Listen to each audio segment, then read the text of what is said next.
Hi everyone, welcome to Outdoor Bound TV. I'm your host, Kurt Walbeck. You know, it's hard to believe that probably one of the most famous brand of hunting boots, worn by presidents, actors, and professional hunters from all over the world, are still handcrafted in a small Midwestern town, just like they were 115 years ago. On this week's show, we get a chance to learn how Wisconsin shoemakers have been making Russell boots and shoes for over a century. Let's head to the small town of Berlin, Wisconsin, right now.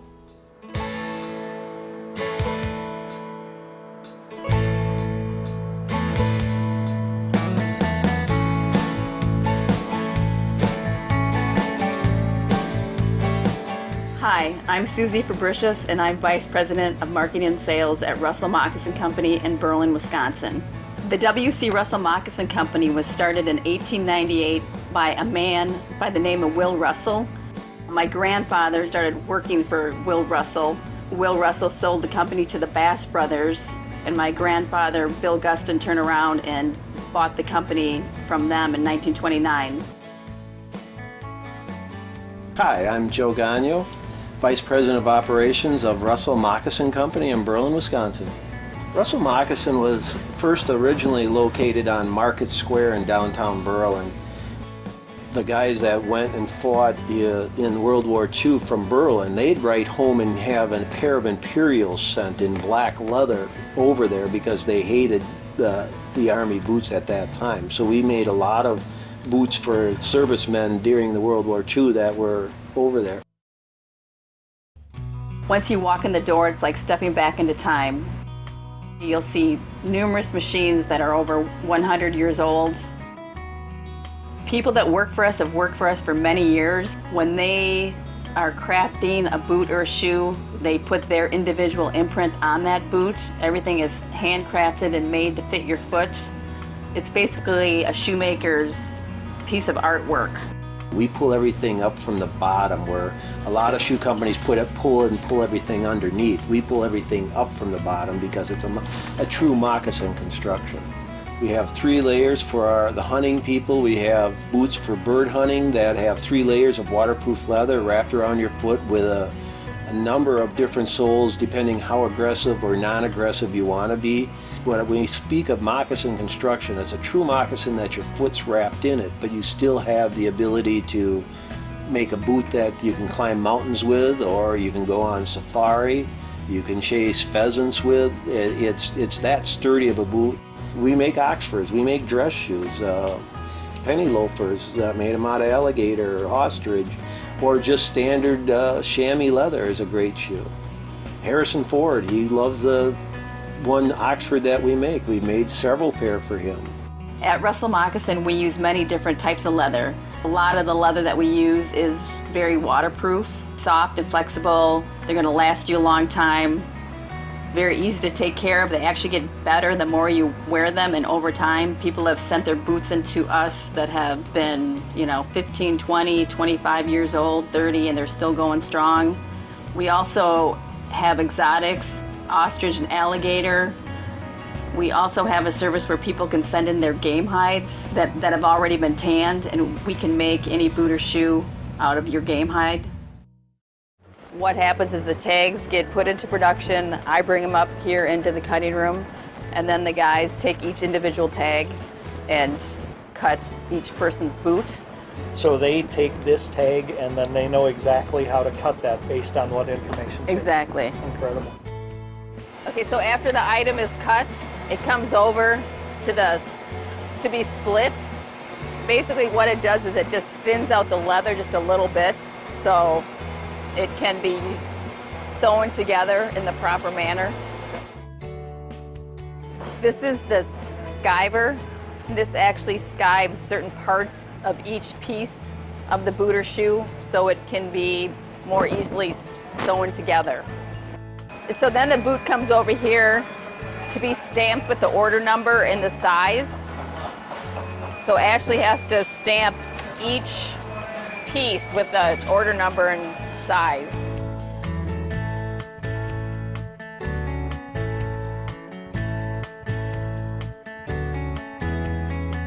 Okay, after the boot is cut, split, skived, and stamped, it comes over to the girls, and the girls machine stitch the upper part of the boot together. And She is stitching the quarter onto the vamp right now. They're all assembled to this point where the vamp is attached to the quarters, the cushion collar sewn on, the backstay, the eyelet facing. So it comes down to this shelf, and from this point on, this is when the boots are put on the last. So this is a mold of a last that our shoes are made on. We have different sizes of lasts. There are certain sizes that our boots are made on, certain sizes that our shoes are made on. Basically, you take the generic one, if you will, and then you build it up as needed for Correct. whatever customer would need. Okay. Yes. Gotcha. So once it gets to this point, the last would actually go inside here and get pulled over onto the last.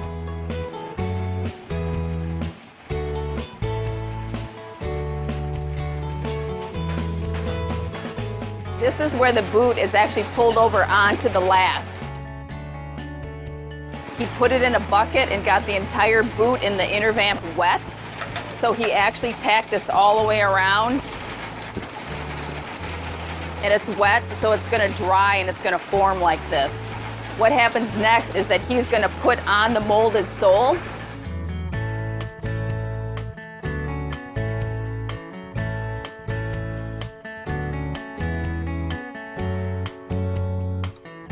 And he's gonna tack this all the way around. During the pullover process, the boots are put over on this rack to dry. So after the pullover department tacks up the boot onto the outer vamp and also the molded sole, it comes over here to dry for a day. This will come back to Ron and he will take all the tacks out. He will take this inner vamp out. So it's gonna look like this, have the molded sole sewn on, come back to Ron after the molded sole is sewn on, and have the inner vamp put back in.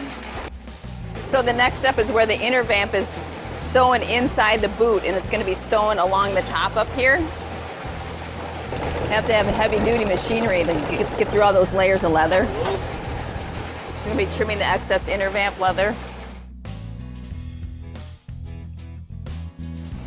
Okay, right now she's trimming a piece of the gusset. In the gusset is the tongue.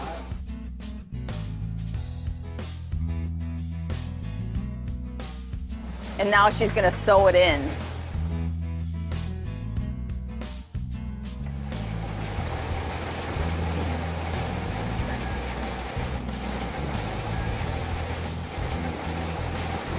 She's sewing the interlock, which brings the toe piece and the part of the gusset and the eyelet facing all together.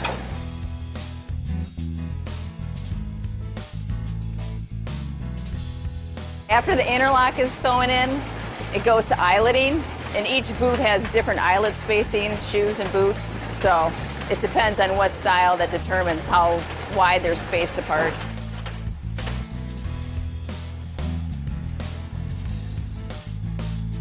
So after the last is put in, it comes to the shoemaker. He's trimming off the molded sole.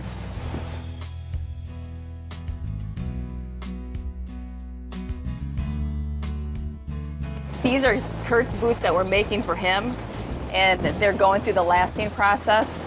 So what happens during the lasting process is the shoemaker pulls this leather up tight so it forms onto the last, so it's going to fit your foot like a glove. So he'll pull all this leather up, tack it all down, and then he's going to trim the excess leather away, and then he's going to lay the toe piece down, and it's going to be hand stitched around the entire toe.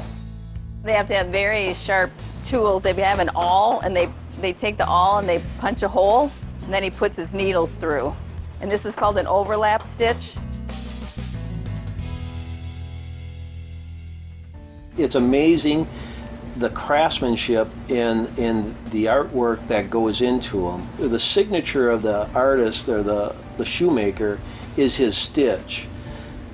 Sue's dad, when he picks up a boot, he can look at the boot and say, this guy made it or this shoemaker made it, just by looking at how the stitch length is and how the stitch is pulled in for each individual boot.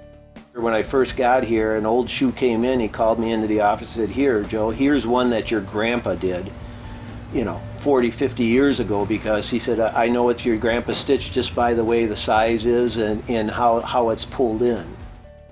After the shoes are sewn up by the shoemaker, they come over to the sole side and the sole gets applied. So what he would do is he would put glue on this rubber liner and also on the sole. And after the glue is applied to both items, this sole is put onto the boot and it dries. And after it dries, it comes over to another rack where it is going to be trimmed and sanded.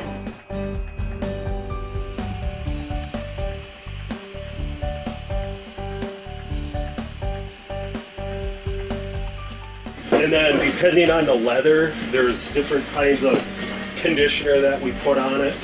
What we do after this is we're going to run it back on the brushing wheel again, and then that'll give us our finished up product that's polished up and nice.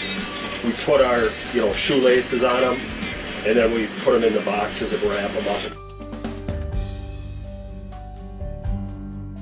Russell Moccasin's been in Berlin, Wisconsin for 114 years for a reason. It's the people, it's the environment, it's everything that you would want is right here. It's a small town company that at times I would not think would fit anywhere else because of the craftsmen, the heritage of our workers that have been here through the years, just by the long terms that they've stayed, and the ability to work with their hands. As we said before, they're artists. These people care on what they produce and how they produce it.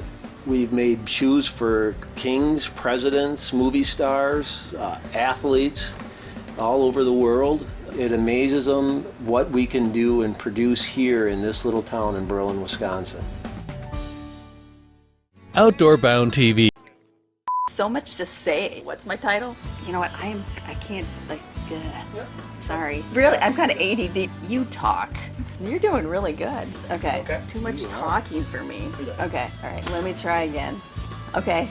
I screwed it up. I should slow down, shouldn't I? What do I want to say after that? Let me stop. Let me start over. Maybe you should say it.